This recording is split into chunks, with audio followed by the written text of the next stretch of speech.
minsan kapag Sunday, gusto kayong puntahan. Kumbaga lang, sinride lang saglit. Kumbaga pahinga, day off, Sunday kasi.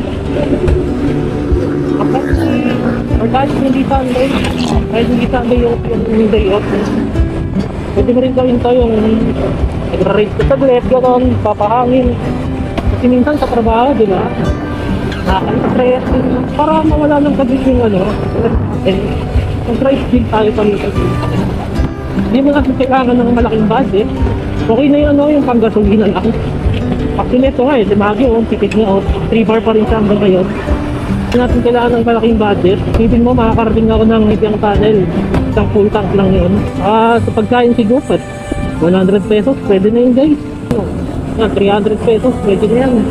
Makakarating ka na sa Himalayo, no? Kasi neto nga, medyo malayo na nga ako 2 hours yung biyahe. Ito, napakaluwag ng daan. Yung masarap daanan talaga. Siyempre sa Manila, sobrang traffic. Araw-araw mo na lang makikita ang traffic, usok, masasakyan. Baga, stressful talaga yan. Diba? Hindi mo kailangan magmadali. Maluwag ang daan, hindi mo kailangan magmadali. Hindi mo kailangan mag-top speed. Diba? Relax lang. Parang lang yan sa buhay natin yun. Minsan nakala natin nahuhuli na tayo, pero hindi pala. Pagka pinaprocess pa rin ni Lord yung mga nangyayari sa buhay natin. Minsan naisip ko rin yung ganun Sabi ko, Lord, nasa na ba ako? Parang walang nangyayari sa buhay ko. Pero meron pala.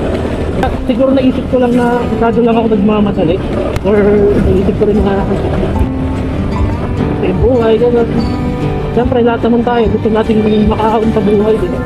Hindi naman tayo na pera. Kaya yung mga gantong simple ride, okay na yun guys.